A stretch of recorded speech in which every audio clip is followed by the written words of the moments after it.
Hello Swapna, how are you? Hi. ఈ అమ్మాయి ఎవరు? రాజు వాళ్ళ అక్క. ఎక్కడుంటారు? లేదు, అంటే చనిపోయింది. రాజు చిన్నతనంలో వాళ్ళ అక్కని ఎవరో మోసం చేస్తే ఆత్మహత్య చేసుకు. అక్కంటే రాజుకు చాలా ఇష్టం.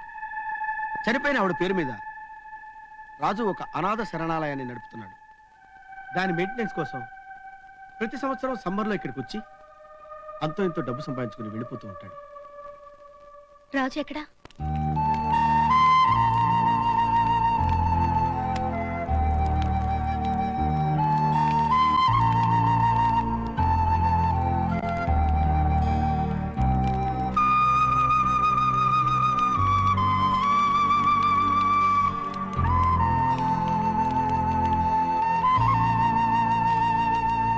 I love you, Raju. I love you. రాజు, నీ ఫ్లైట్ టికెట్ కన్ఫర్మ్ అయింది. టికెటా? అవును, రాజు రేపు ఇండియా వెళ్తున్నాడు కదా. ఇండియా వెళ్తున్నావా? అవును, మళ్ళీ సమ్మర్కి వచ్చేస్తాను. ప్లీజ్ 1 వీక్ ఉండకూడదు? నా ఎగ్జామ్స్ అయిపోతాయి, ఇద్దరు కలిసి వెళ్దాం. లేదు స్వప్న, ఈ వారంలోనే మా అక్క సంవత్సరికం ఉంది. నేను వెళ్ళి తీరాలి.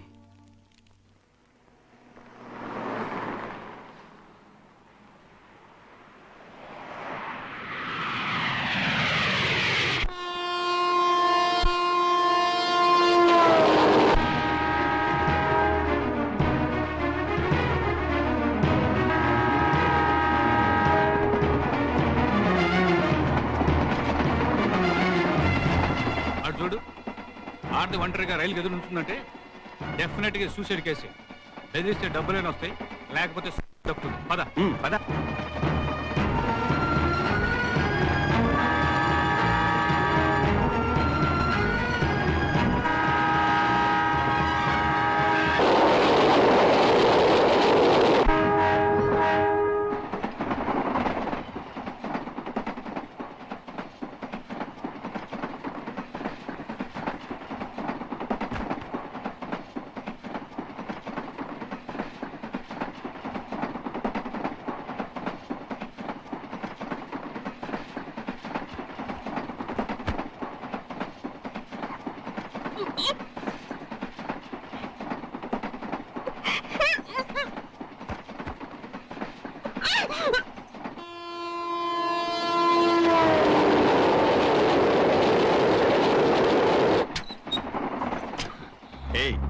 ఇందాక నువ్వే కదా రైలు కింద పడి చావబోయింది. చెప్పు, ఎవరు నువ్వు? ఆత్మహత్య నేరం. మా ఎస్ఐ గారికి ఇన్ఫార్మ్ చేశాం. స్టేషన్ లో దిగాలి. నీ లగేజ్ ఎక్కడ? ఏడిస్తే వదిలేస్తామనుకున్నావా? వచ్చే స్టేషన్ లో దిగాలి. లగేజ్ ఎక్కడ? నిన్నే అడిగేది. Radha, Radha, excuse me. నువ్వు ఎక్కున్నావా? నీకోసం అంతా వెతుకుని వస్తాను. ఆ మాత్రానికి అలిగితే ఎలా చెప్పు? సార్ మీరేం చెప్పండి. తను బ్రూక్ బాండ్ రెడ్ లేబుల్ తెమ్మను, నేను గ్రీన్ లేబుల్ పట్టుకొచ్చాను. ఆ మాత్రం నా మీద కోపం చలిగి వచ్చేస్తే ఎట్లా? ఆవిడ మీ వైఫా? మీకైనా డౌటా? సారీ సార్, ఇదేదో ఆత్మహత్య కేసు అనుకుని వచ్చాం. పదరా, ఉంటా sir. Okay okay.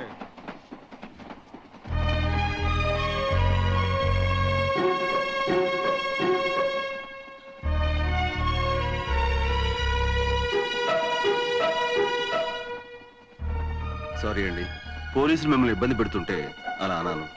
I'm really very sorry.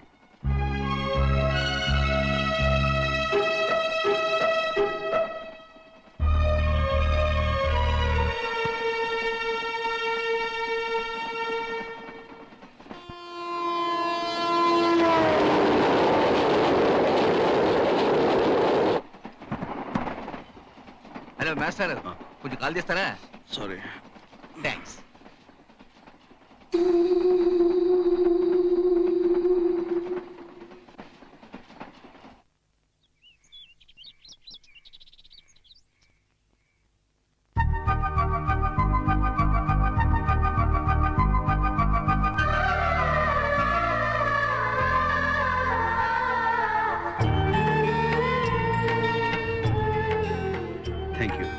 Thank you very much.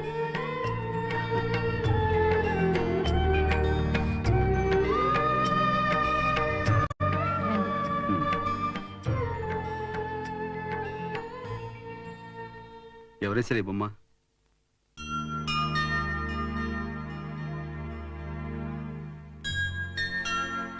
రామ్మా. ఎందుకమ్మా భయపడతావు? రాజు అంకుల్ అంటే ఇష్టం అని చెప్పి ఆయన బొమ్మ గీసావుగా. నీ పేరేంటమ్మా? చెప్పు. ఎందుకు భయం? ఏం పేరు? ఆ పిల్ల మూగది సార్.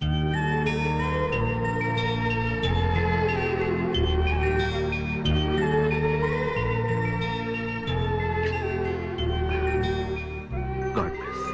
ఈ డబ్బు ఉంచండి. అలాగే బాబు. ఎంతో మంది అనాథల్ని చేరదీసి ఆదరిస్తున్నారు. మిమ్మల్ని దేవుడు చల్లగా చూడాలి బాబు. ఉంటానమ్మా. నమస్కారం. మంచిది బాబు. Okay kids, bye.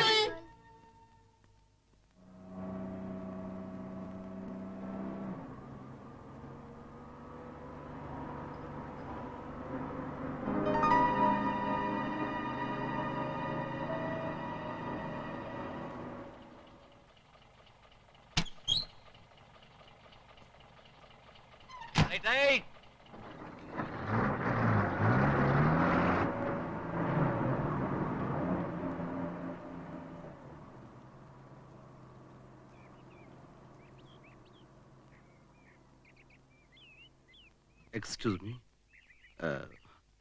నన్ను గుర్తుపట్టారా? అక్కడ ట్రైన్లో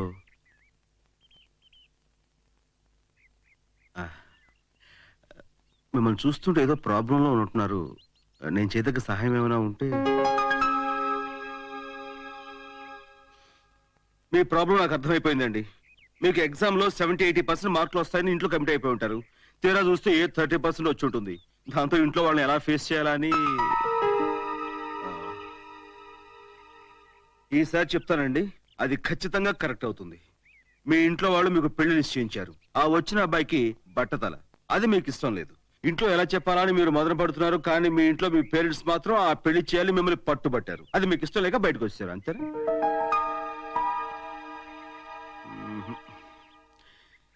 ఈసారి మాత్రం 100% ఫెయిల్ కానండి.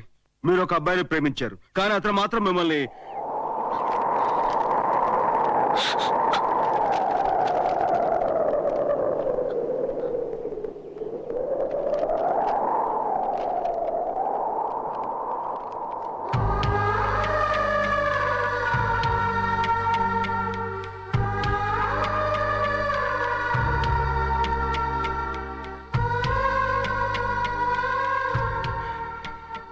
నన్ను మర్చిపో, జీవితంలో నీకెప్పుడు కనపడను అని మీకు ఎదురుపడి చెప్పలేక 3 ముక్కలో ఉత్తరం రాసిన ఈ పిరికివాడి కోసం మీరెందుకని వరి అవుతారు?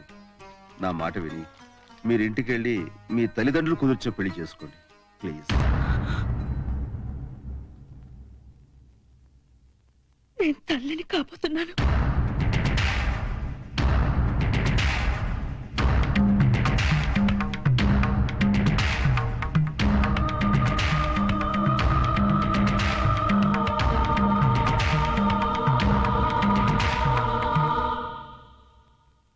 దెబ్బతిన్న వాళ్ళని ఆదుకోవడానికి ఈ దేశంలో అనాథాశ్రమాలు ఉన్నాయి.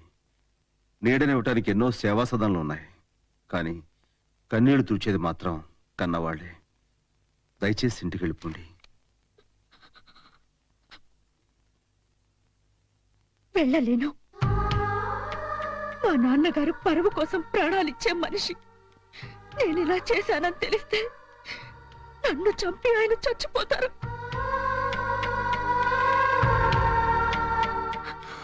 ఆయనకి భయపడే నేను గుళ్ళో పెళ్లి చేసుకున్నాం. పెద్దవాళ్ళకి ఈ విషయం చెప్పాలని మా ఇంటికి వెళ్దామన్నాను. ఆ మరుసటి రోజే ఉత్తరం పెట్టి వెళ్ళిపోయాడు. తర్వాత తెలిసింది నేను నెల తప్పానని. అతని కోసం ఎదురు చూశాను, వెతికాను. మోసపోయానని తెలిసి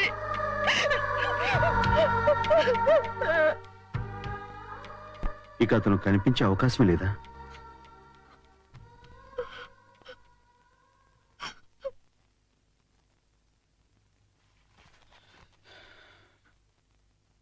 అయితే నేను చెప్పినట్టు చేస్తారా?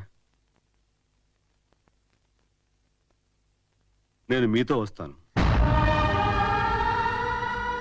నన్ను మీ బిడ్డకు తండ్రిగా పరిచయం చేయండి. కొన్నాళ్ళ తర్వాత నా దారి నేను వెళ్ళిపోతాను. మోసం చేసి వెళ్ళిపోయానని మీ వాళ్ళందరూ నన్ను తిట్టుకుంటారు, కానీ మిమ్మల్ని ఏమనరు. పైగా మోసపోయినందుకు మీ మీద సానుభూతి చూపిస్తారు. ఆ తర్వాత మీకు కొడుకో కూతురో పుడితే ఆ బిడ్డను చూసుకుంటూ సంతోషంగా ఉంటారన్న నమ్మకం నాకుంది.